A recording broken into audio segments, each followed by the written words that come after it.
That's it. We'll destroy the human species if we do this. And yet there's this war right on Russia's border, and there's no effort to negotiate going on. There's like no effort. In fact, from very solid reporting that actually America, through Boris Johnson, told Ukraine not to negotiate with Russia at the very beginning of the war when they had a deal worked out. They had a deal worked out. This has been reported in multiple sources that they had a deal worked out, and the deal was basically that Vladimir Putin would pull back. He would pull back his troops and leave Ukraine under the condition that the very simple conditions that Ukraine guaranteed autonomy for the Donbass region and agreed to never join NATO. And like that was a deal.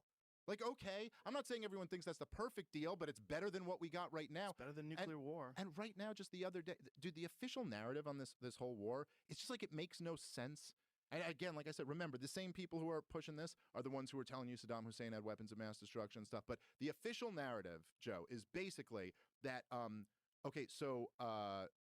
Vladimir Putin is a madman, a crazy war criminal who's hell-bent on reforming the Soviet Union, and this is a real threat that he could do this. But also, he's getting humiliated in this war in Ukraine. So like he's losing to the poorest country in Europe, and he's just getting humiliated and beat back. But he's still a real threat to take over all of Europe. And he's a complete madman, by the way, Joe. But when he says he's going to use nuclear weapons, don't listen to that. He'd never actually do that, even though he's a complete madman. And as everyone says, this war, the word they use over and over and over again, Joe Biden, Kamala Harris, Hillary Clinton, all of them, unprovoked.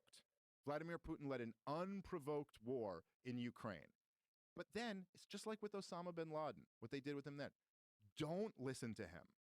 Whatever you do, don't listen to what he's actually saying, because none of that's his motivations. Like what his motivations are, what we tell you. Osama bin Laden hates us because we're free. And then like Ron Paul would just go like, yeah, but that's not what he's saying at all. Like Osama bin Laden was so clear about why he hated America. And he was like, look, I hate you because you murder innocent civilians in the Muslim world. You prop up brutal dictators in the Muslim world. You prop up Israel, who mistreats the Palestinian people. And you have your bases in our Holy Land in the Arabian Peninsula. And then they're like, nah, he hates us because we're free.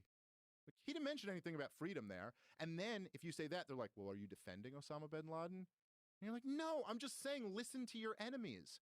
There's a reason why he hates us. And if you listen to Vladimir Putin and what he's saying, I mean, look, he's wrong for invading Ukraine. And I mean, you know me, Joe, I'm the most anti-war fucking person there is. And there's no excuse for that. Like tens of thousands of people have died. It's horrible. And a lot of them are soldiers, but a lot of them are civilians. And but to say he was unprovoked is like insane. It's just only people who know nothing about the history of this conflict would say there was no provocation. Did you see the conversation that Roger Waters had with that CNN guy? Yeah, and right, because Roger Waters was awesome on that. Because he knows what he's talking about, dude. And he's right about all of that shit. Look, the promise, and this is what he was saying, and he's absolutely right, is that the promise when the Soviet Union collapsed in 1991, and this was like verbally promised and put in writing, was that NATO would not expand 1 inch to the east.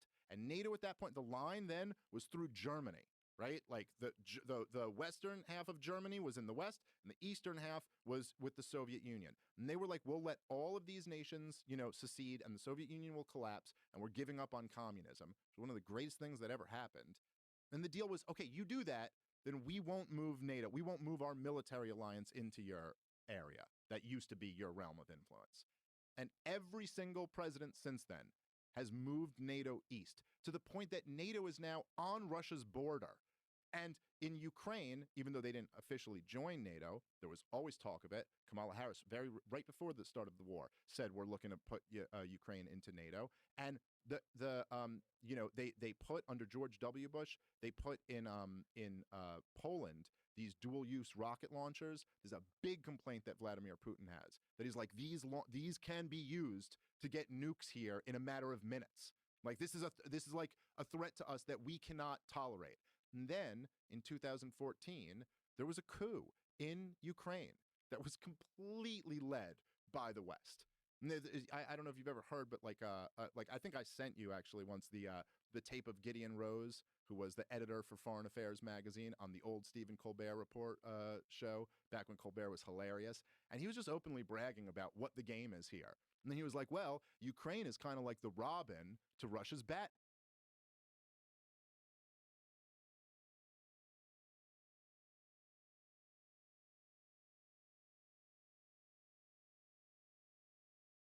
Negotiate going on.